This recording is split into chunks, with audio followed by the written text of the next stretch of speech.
So in this video, we'll be talking about the anterior pituitary gland or the adeno-hypophyseal. Are you getting now? In the adeno-hypophysis now, what is it? It is the master gland. That's one thing you need to know. It is the master gland and it contains most of the hormones. Are you getting now?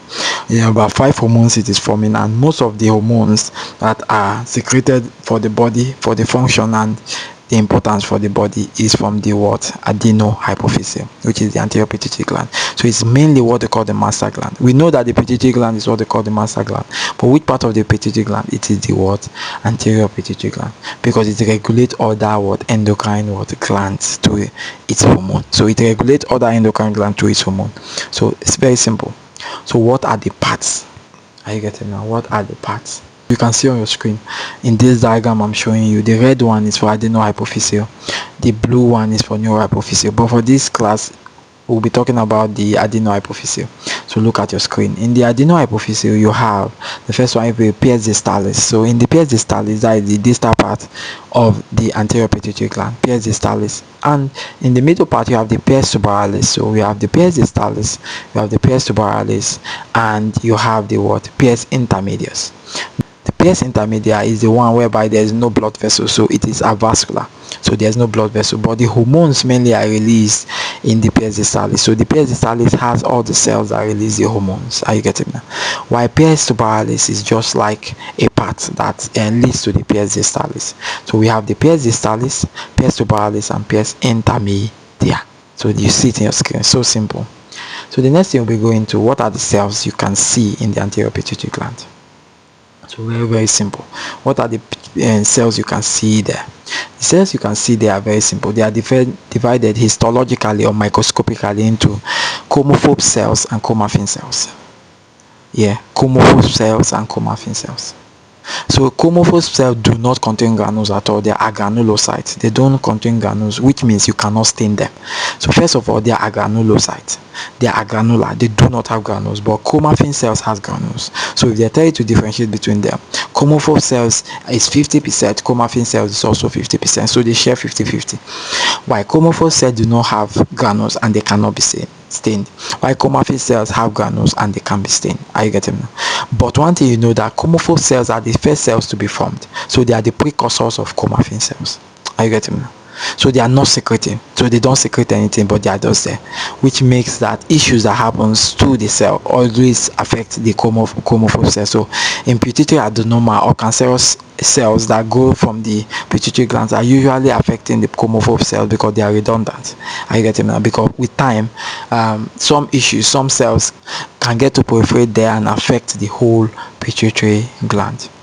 So why in chromophobe cell they have large main granules, which is secretory granules. They are granulocytes. They contain secretory granules, so they can be stained by eosin and hematoxylin. So they can absorb acidic and basic stain. So those that can absorb acidic stain are called acidophilic cells, or you call them alpha cells.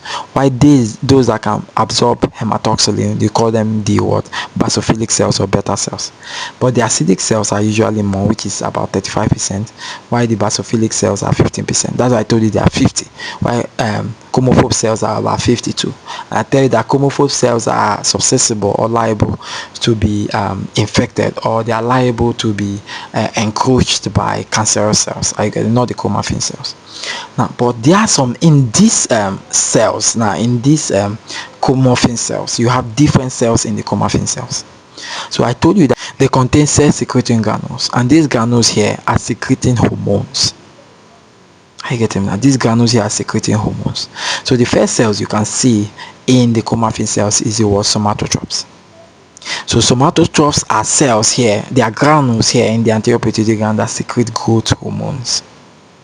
The second one here you can see is corticotrope. You are seeing corticotropes secrete ACTH, which is adrenocorticotropic hormone, ACTH.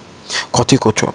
There are cells there present in the anterior pituitary gland, but which part of the anterior pituitary gland? When you dive deep into the anterior pituitary gland, you see the chromophobes and chromaphil cells. So the cell that cannot absorb staining at all is called the chromophobe cell, and the one that can absorb staining is called the chromaphil cells.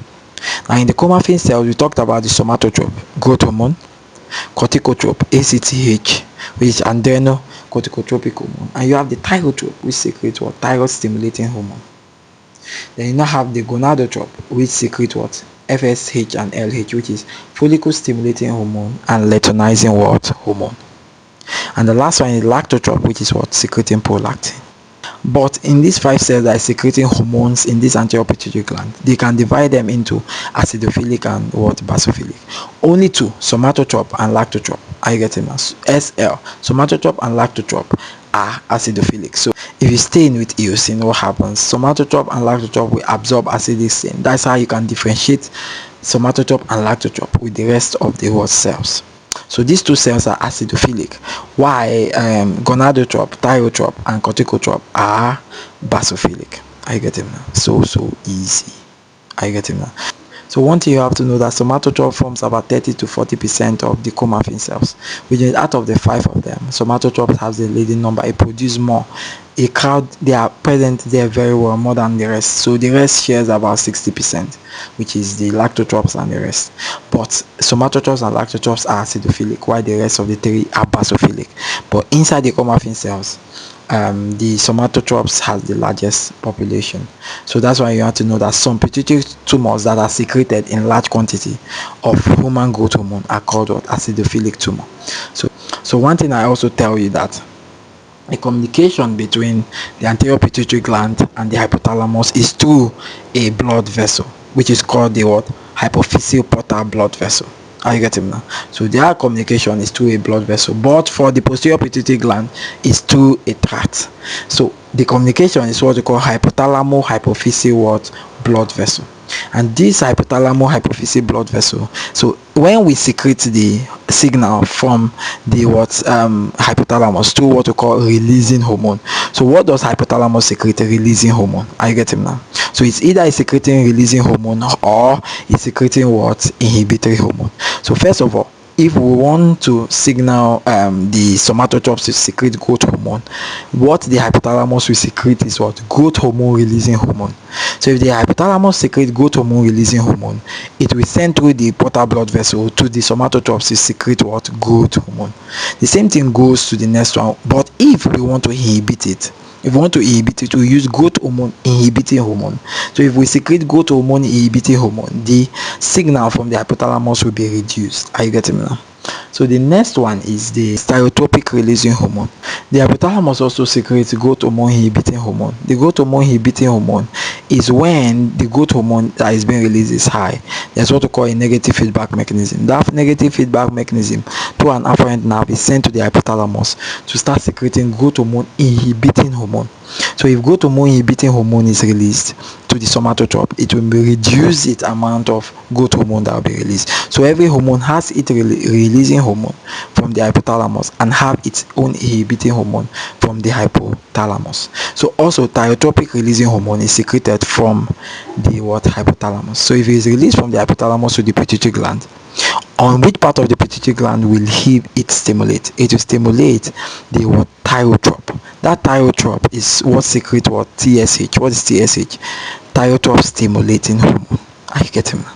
So that's what I'm making it. So know that hypothalamus secretes releasing hormone, then pituitary gland secretes the specific hormone, usually stimulating hormone. So it's either stimulating the hormone or is releasing the hormone directly from there. So the next one is corticotropic releasing hormone, CRH. Corticotropic releasing hormone is released by the hypothalamus. So I'll be giving you different nuclei of the hypothalamus that they are released. So when it's released by the nuclei of the hypothalamus, it goes to the blood vessel down to the corticotrope where it secretes ACTH. Are you getting me? So CRH is released from the hypothalamus, and when it goes to the anterior pituitary gland, which is the corticotrope, it secretes ACTH, which is adrenocorticotropic hormone. Are you getting me? But remember, when they are high, they send inhibiting hormones. What will be released is corticotropic inhibiting hormone. So when it is high, inhibiting hormone will become thiotropic inhibiting hormone, corticotropic inhibiting hormone, growth hormone inhibiting hormone. That's what will be secreted. Now the next one is gonadotropic releasing hormone. It's released by the hypothalamus. So when it's released by the hypothalamus, when it stimulates the gonadotrope, it will secrete what? LH and FSH. You get it now? So the next one is what? Prolactin inhibiting hormone. Naturally, this prolactin inhibiting hormone is dopamine for what? Nulliparous women. for young women that have not given birth. If you are not giving birth and there's no breast formation, your body will be secreting growth hormone inhibiting hormone, not growth hormone releasing hormone.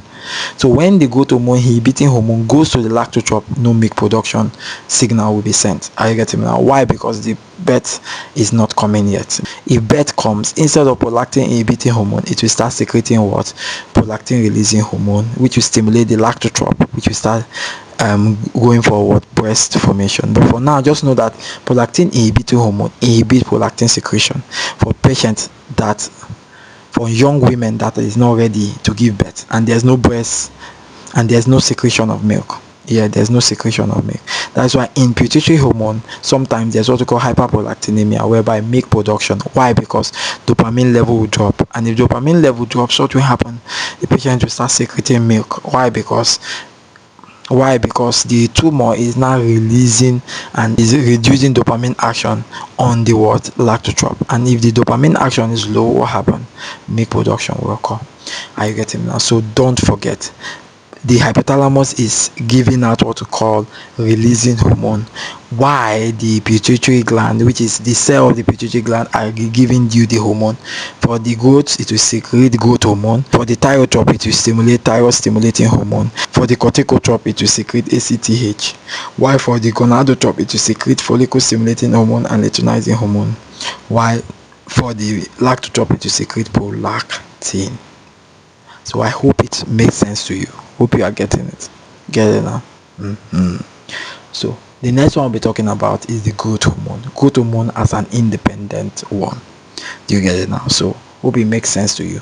Again, the action between the hypothalamus and the anterior pituitary gland is through a blood vessel.